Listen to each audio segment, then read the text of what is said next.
This is Ray Holman, UAW Local 6000 Legislative Liaison. Today I'm here with Jim Walkowitz, and Jim is the DHHS Labor Management Chair. Jim, we understand there's some good news. We understand that we won a major arbitration. Yes, Ray. Last Friday, we got notified by the arbitrator on a number group grievances that we had and a number of individual grievances totaling 40 plus at this point on callback and on-call pay for our services workers, specifically children's protective services and adult protective services workers. We had been fighting this issue when it first came to our attention last year when adult protective services were added to the on-call mix, and we realized, based on the calls we got from our members, that management was not properly paying our members. And this arbitration victory, for the most part, sustained our position on it, and we think this is going to be good going forward. Okay, so this arbitration had to do with caseworkers that work after hours, work on the holidays. These are children's protective services workers. They are adult protective services workers. And as all of our members know that perform this duty, and by the way, we have well over 3,000 members that perform these type of tasks. So what you're saying is, if a caseworker, let's say at 3 a.m. gets a phone call, and this particular worker has to do record checks or make additional phone calls, would that person be entitled now to the minimum of 3.5 hours of overtime? According to the arbitrator, yes, as long as they do substantial work on the case, and those were the arbitrator's words. Now, my argument as a union advocate that the minute they got a phone call, the 3 hours started ticking and they were eligible for the pay at that point. The arbitrator did not agree with that specific point, but he also strongly disagreed with the employer's argument that you only got the 3 hours pay if you actually went into the field. He said no, as long as you do substantial work on the case, whether it's in the field, in their employee's home, or some other alternative location, they are entitled to the 3 hours overtime pay. We actually presented 6 different case scenarios where people had been denied the callback pay, and in 5 of the 6, the arbitrator ruled that they were entitled to it, and he said that management has to look on a case-by-case basis in every situation to determine if that person is eligible for the callback pay. So we think this is a significant victory for our members who were doing, as you said, subject to being called on a weekend at midnight to deal with a very serious situation, and who were not being properly paid up until now.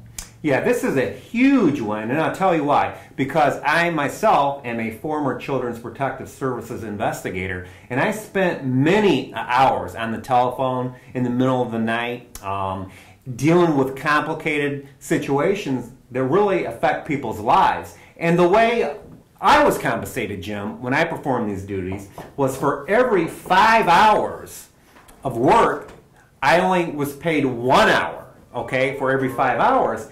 If for whatever reason I had to go out in the field, I would then be eligible for the 3 hours of overtime at a minimum.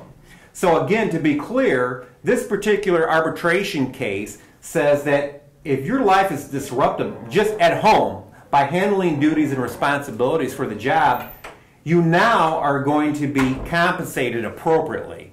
And I would say that this is an example of what a union does for its members. This is something that our members are really going to realize the importance of having a contract and the importance of enforcing the contract and going to arbitration and taking home a victory.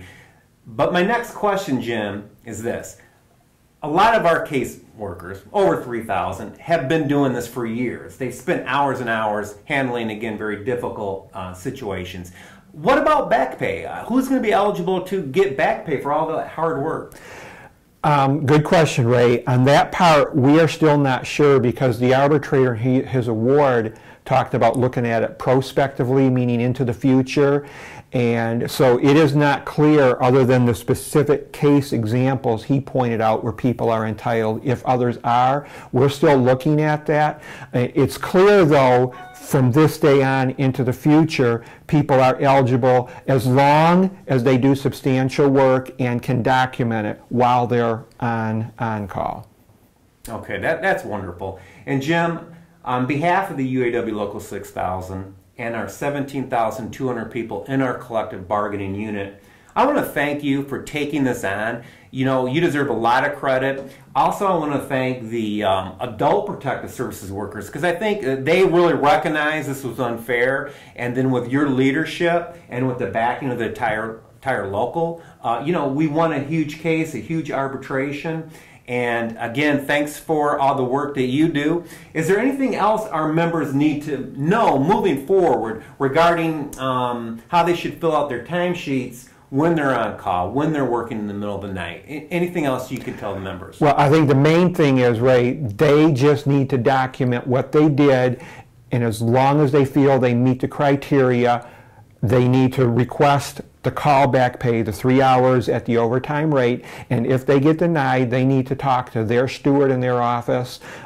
They can call me also, they can email me, and I'll be glad to walk them through the procedure. Okay, that sounds good. And also, I want to send out a message to all our members that are watching this YouTube video right now. And I want to thank all the caseworkers, whether you are an adult protective services worker, whether you're an assistant payments worker, or a child protective services investigator. You all have very difficult jobs, and you provide a great service to vulnerable citizens across the state. And we're just so happy to bring this victory to you. On behalf of the UAW Local 6000 and our Can We Talk team, I'm Ray Holman, UAW Local 6000 Legislative Liaison.